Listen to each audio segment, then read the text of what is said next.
جاؤ جاؤ خیری مدارس میں مولانا عبداللہ شیخ الحدیث بیٹھا ہوا ہے، فرمانے لگے اوے لوگو اگر بیٹیوں کا حق کھا کے چلے گئے قیامت کا دن ہوگا۔ جاؤ سرحد کے اندر اللہ کا ولی بیٹھا ہے، کہنے لگا اوے لوگو اگر بیٹیوں کو حق نہ دیا کھا کے چلے گئے قیامت کا دن ہوگا۔ یا اللہ یہ کون ہے؟ ایک مہینہ مدینے میں، ایک مہینہ مسجد نبوی میں، ایک مہینہ مکے میں اعتکاف کیا کرتا تھا، کون ہے؟ کروڑوں روپیہ زکات دیا کرتا تھا، کون ہے؟ دنیا اس کا نام بھول گئی، اسے الحاجی صاحب کہا کرتی تھی، اس کی دکان کا نام ہی مکہ مدینہ کلا تھا، اس تھا، بڑی نیکیوں کے پہاڑ لے کے آیا۔ اللہ فرمائیں گے اسے میرے پاس لے کے آؤ۔ جب اللہ جل شانہ کے دربار میں آ جائے گا، اللہ اکبر، اللہ فرمائیں گے کتنے بیٹے کتنی بیٹیاں تھی؟ یا اللہ 4 بیٹے 3 بیٹیاں، کیا برابری میں حق دے کے آیا تھا؟ یہ میرے قرآن، میرے دستور، میرے قرآن کے قانون کے مطابق حق دے کے آیا تھا۔ جب سر جھک گیا اللہ فرمائیں گے لاؤ اس کی بیٹی کو، اللہ فرمائیں گے لاؤ اس کی بیٹی کو، بل چلی چھوٹی بڑی آئے گی۔ اللہ پوچھیں گے تیرے باپ نے تیرا حق دیا تھا؟ یہ بچی نے سر جھکا کے رونا شروع کر دیا۔ اللہ فرمائیں گے چھوڑ دو اس کی نمازوں کو، اس کی گٹھڑیاں نمازوں کی پرے پھینک دو، اس کو بچیوں کا جو حق تھا وراثت کی زمین جتنے حصے میں تھی، فرشتوں اس کے ہاتھ میں ایک تسلا، اس کے ہاتھ میں کسی، اس کے ہاتھ میں پھوڑا پکڑاؤ، اس کو وہ وراثت کے حق کی زمین تحت الثرى سے لے کر آسمان تک ساری کی ساری مٹی دابڑوں میں تسلوں میں اٹھا کے لائے اور لا کے میرے میدان محشر میں رکھے، تب میں اس بندے کا حساب شروع کروں گا۔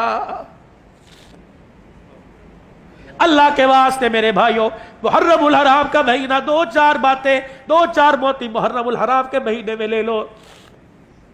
ناراض نہ ہونا، سوشل میڈیا پر میری بات جا رہی ہے، اسی کسی مسلک پر، اسے میرے عزیزوں کسی فرقہ واریت کی اس میں نہ لینا۔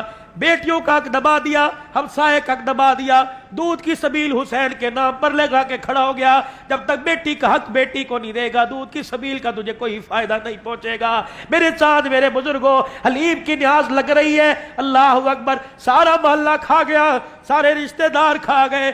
میرے عزیزوں ڈالے پر رکھ کر، گاڑیوں میں رکھ کر دکانوں پہ تقسیم کیا، اور بہن بار بار پوچھ رہی ہے ماموں کے گھر کیا ہوا؟ بھانجے کہنے لگے حلیم کی نیاز تھی، دے کے پکڑی تھی۔ اللہ اکبر، شام کو بہن روئی، بیٹوں نے کہا امی کیا ہوا؟ کہ پورے محلے میں حلیم تقسیم ہوا، بہن کا گھر بھول گیا۔ فرمایا اگر اس کے رونے پہ اللہ نے فیصلہ کر دیا تو بھائی بھائی کی اولاد کا دنیا میں ککھ نہیں بچے گا۔ پتہ نہیں تمہیں کس نے مسئلہ بتا دیا، میری سمجھ میں تو نہیں آیا۔ حق کے رائے تو سب کا حق ہے۔ جب اللہ نے قربانی کے جانور کا اصول بتا دیا، ایک حصہ اللہ کے نام کا، ایک حصہ غریبوں کا، رشتہ داروں کا، انصاری جانور اللہ کے نام کا، ایک حصہ اپنا، ایک غریبوں کا، ایک رشتہ داروں کا۔ کیوں تم رشتہ داروں کے گھر نہیں بیچتے؟ وَآتِ ذَا الْقُرْبَىٰ حَقَّهُ يَسْأَلُونَكَ مَاذَا يُنْفِقُونَ قُلْ مَا أَنفَقْتُم مِّنْ خَيْرٍ فَلِلْوَالِدَيْنِ وَالْأَقْرَبِينَ۔ جب اللہ کہہ رہا تقسیم کرو تو تم کہتے ہو ان کے گھر کیا بھیجنا، ان کے گھر تو قربانی ہوئی ہے، ان کے گھر تو قربانی ہوئی ہے۔ بہن آس لگا کے بیٹھی بھائی کے گھر سے آئے گا، بھائی آس لگا کے بیٹھا بھائی کے گھر سے آئے گا۔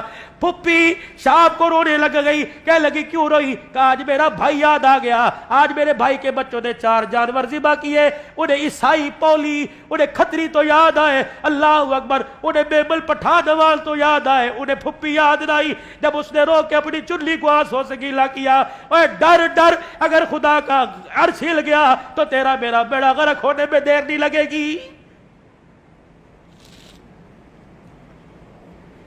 فون کیا کرو اپنی بہنوں کو، پوچھا کرو اپنی بہنوں کو، اور اللہ بہنوں کو بھی اس قابل بنائے جو بھائیوں کے گلے نہ کرے، بھائیوں سے پیار بھری باتوں میں مشورہ کرے۔ سارا قصور بھائیوں کا نہیں ہے، بہنیں بھی کئی کام دکھا جاتی ہیں۔